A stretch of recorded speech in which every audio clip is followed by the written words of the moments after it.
Technical mistake की वजह से वीडियो नंबर 15 पूरा नहीं आया है, इसलिए इसकी जगह 15A वीडियो देखें।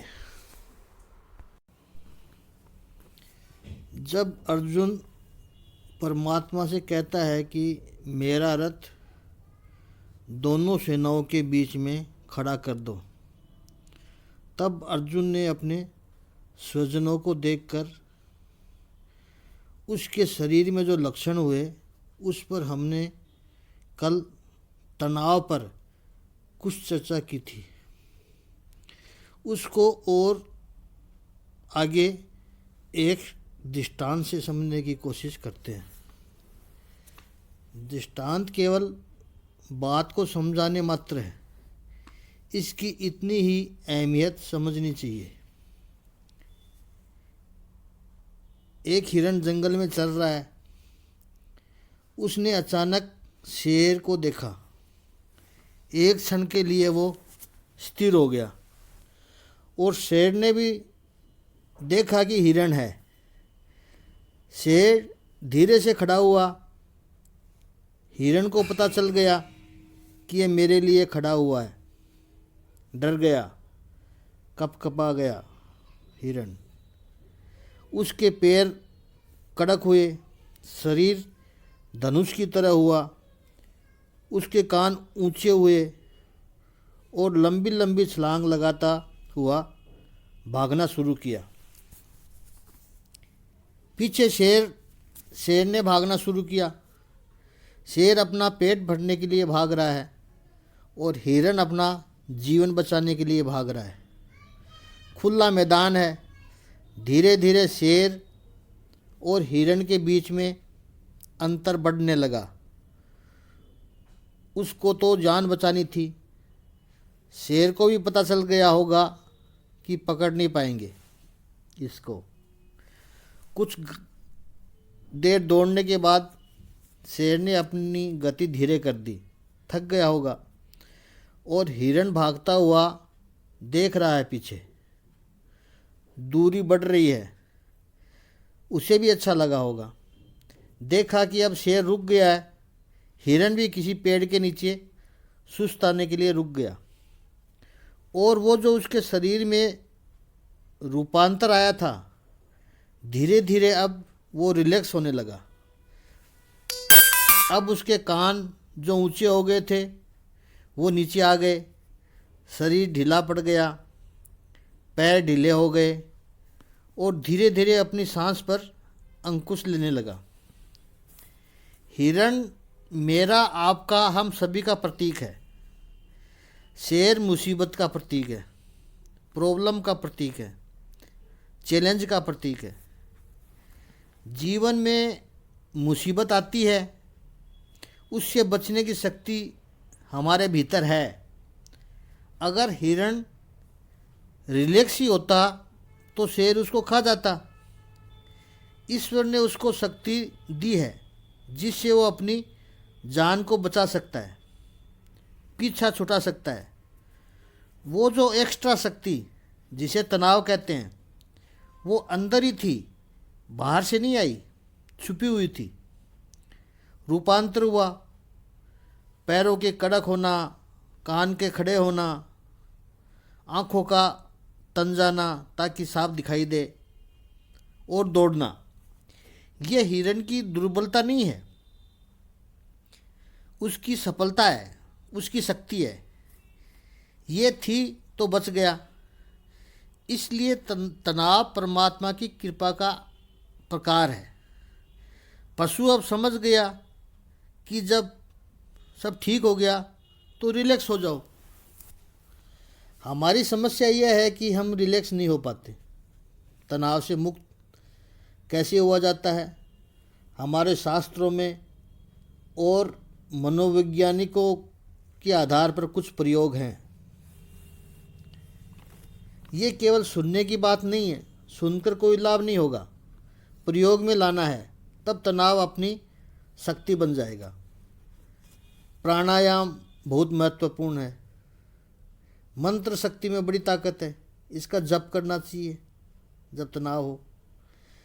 प्रार्थना में बहुत शक्ति है, प्रार्थना करनी चाहिए तनाव में, और पैदल भ्रमण करना चाहिए, घूमना चाहिए।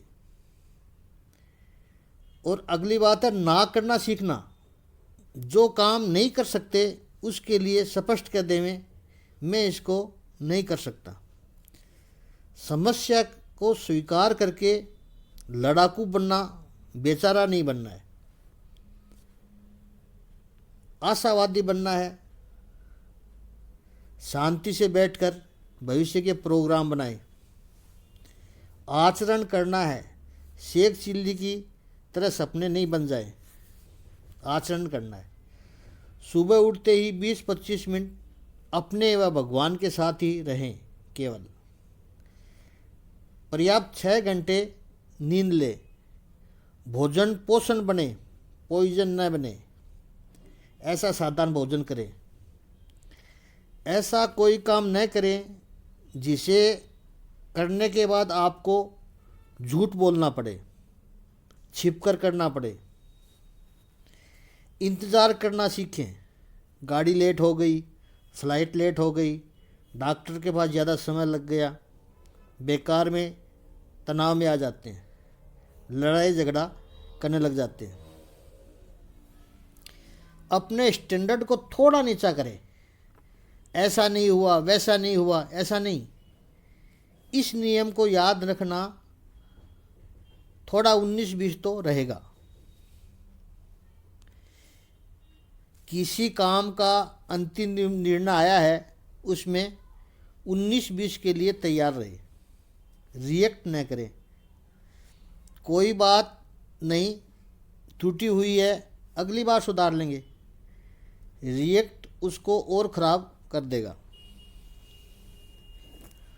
काम सौंपना सीखो। उसको काम देकर उस पर श्रद्धा भी रखो। और अगर उस व्यक्ति की गलती हुई है तो उसको माफ़ करना सीखो। इंसान है, गलती कर सकता है। संपूर्ण जगत में एक ही ईश्वर, मानव मात्र अधूरे हैं, यह स्वीकार करें।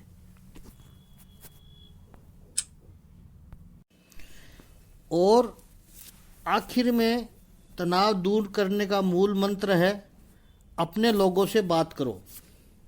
जो आपके मार्गदर्शक है उनसे बात करो, गुरुजनों से बात करो, जैसे अर्जुन भगवान श्री कृष्ण से करता है। ऐसा व्यक्ति आपके जीवन में कोई भी हो सकता है, पिता, भाई, मित्र, पत्नी, कोई भी हो, उससे बात करो। और रामायण का भी एक प्रसंग देखें तो जब दशरथ जी को संतान नहीं हुए तो समाधान के लिए अपनी समस्या लेकर अपने गुरुजी के पास गए, वशिष्ठ जी के पास गए, और किसी के पास नहीं गए। अब अर्जुन तीसरा यहाँ बोलता है, कहता है शरीर में कपकपी आ रही है, यह लक्षण है असहायता का। और दूसरा घृणा भी है, इससे भी कपकपी आती है।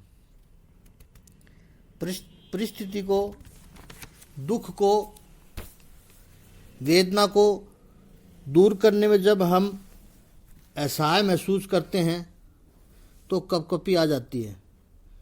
उस समय परमात्मा की शक्ति से जुड़ना चाहिए। मैं अकेला नहीं हूँ, मेरे अंदर ईश्वर बैठा हुआ है, प्रभु मेरे साथ है। किसी नास्तिक ने ईश्वर की सत्ता को चैलेंज करते हुए कहा, बंदे को तड़फाए वो बंदे का खुदा नहीं है। इतना तड़फा रहा है, इतनी समस्या आ रही है, कहाँ है भगवान? बंदे को तड़फाए वो बंदे का खुदा नहीं।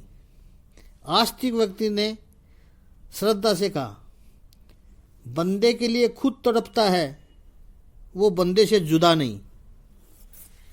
मैं यदि समस्या में हूँ तो मेरा ईश्वर मेरे साथ है, यह श्रद्धा रखे।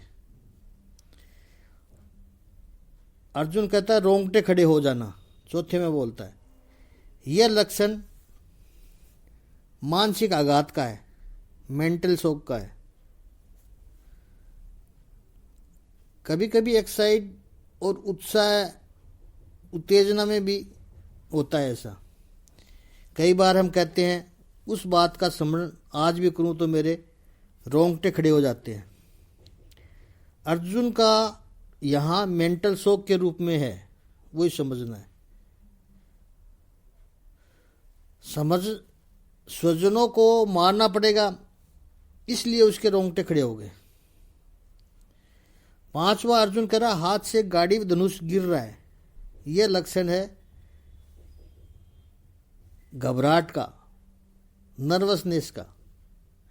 जिस धनुष पर अर्जुन को गौरव था, जिसको लेकर उसने कई युद्ध जीते, वही धनुष आज उसके हाथ से सरक रहा है। गांडीव भगवान विष्णु का धनुष है और अग्निदेव ने यह धनुष गांडीव धनुष अर्जुन को दिया था।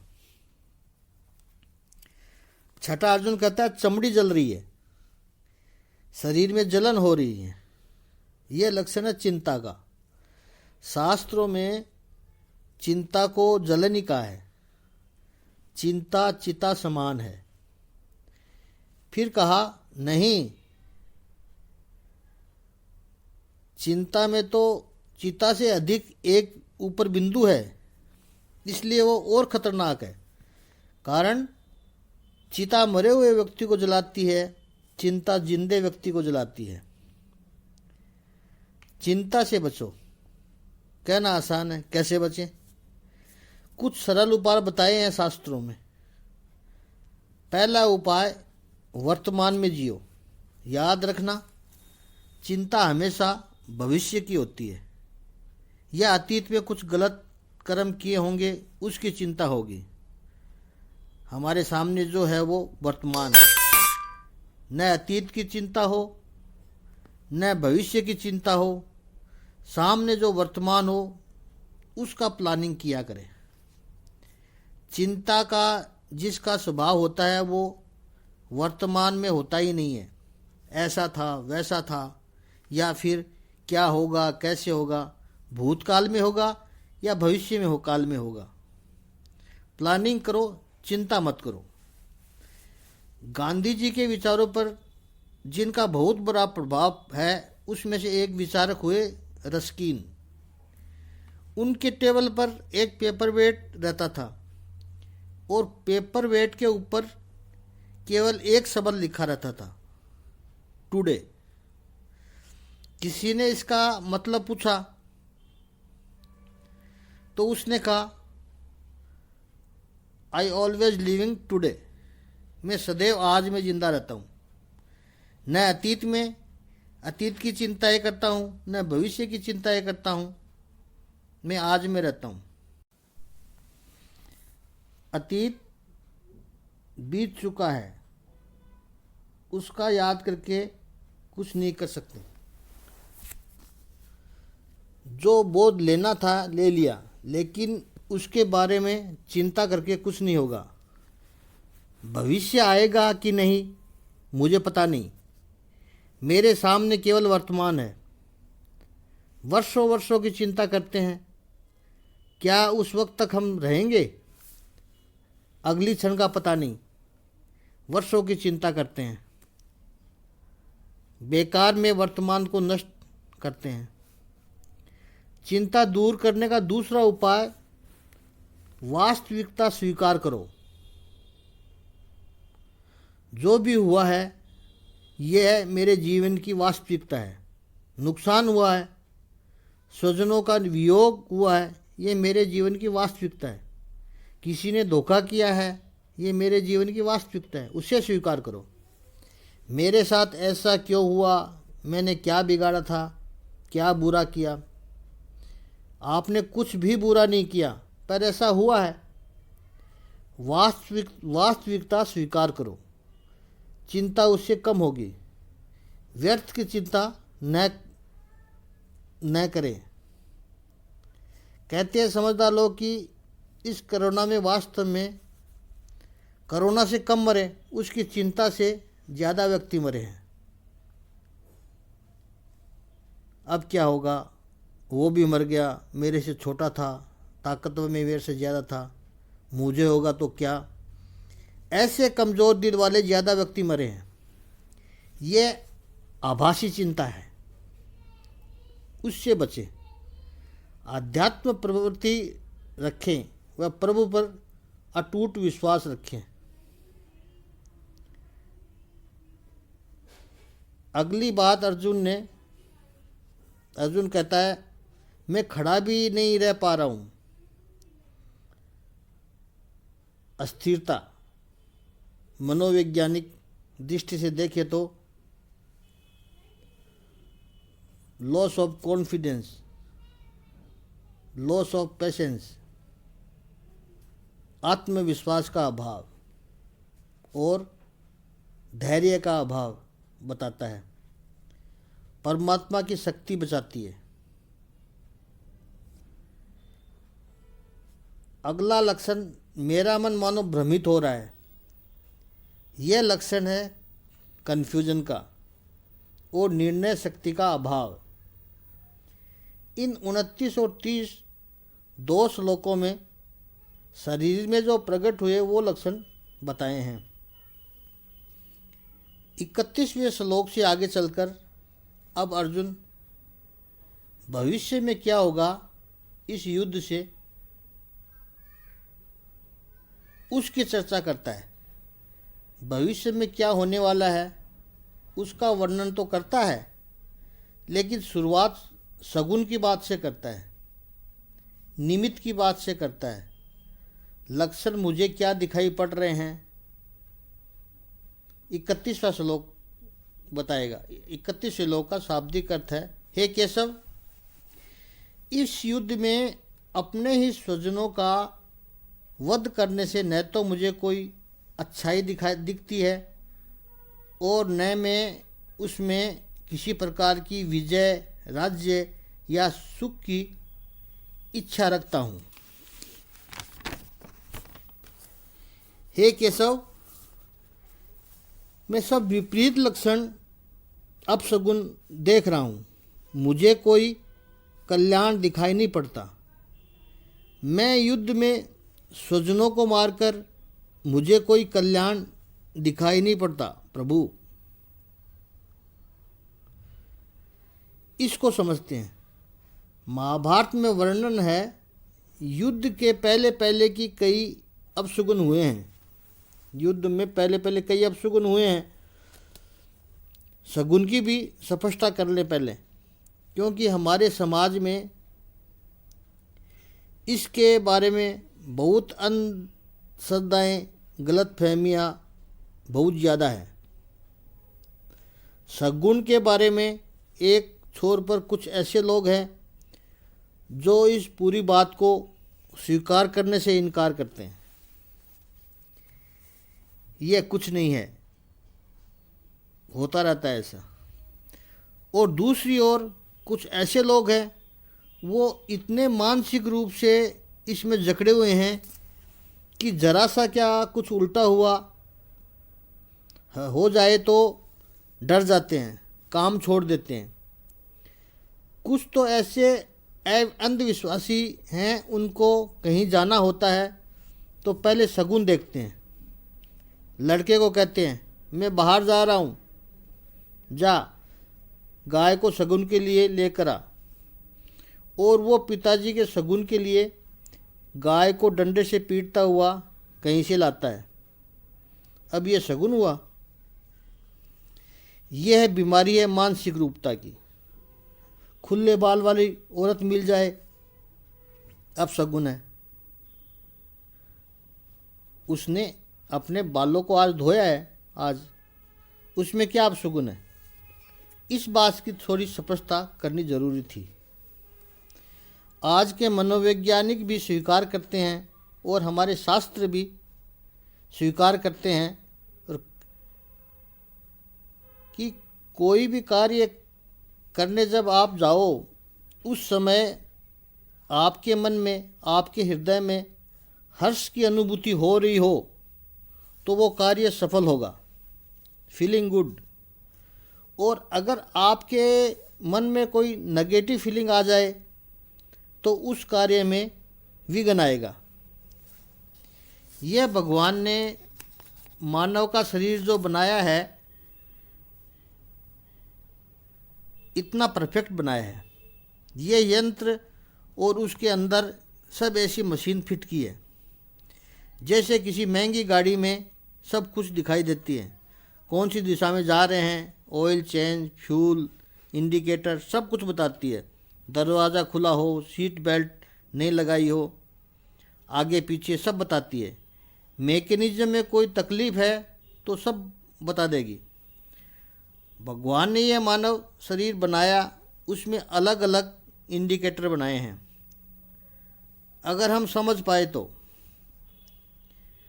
कोई भी सही प्रवृत्ति करने जाएं तो हमारे मन में प्रसन्नता होगी। गलत प्रवृत्ति करने जाएं तो अंदर से एक आवाज़ आ जाती है, मत कर। जब उस अंतर आत्मा की आवाज़ को कुचल कर चले जाएं तो भगवान हाथ पकड़ने तो नहीं आएगा।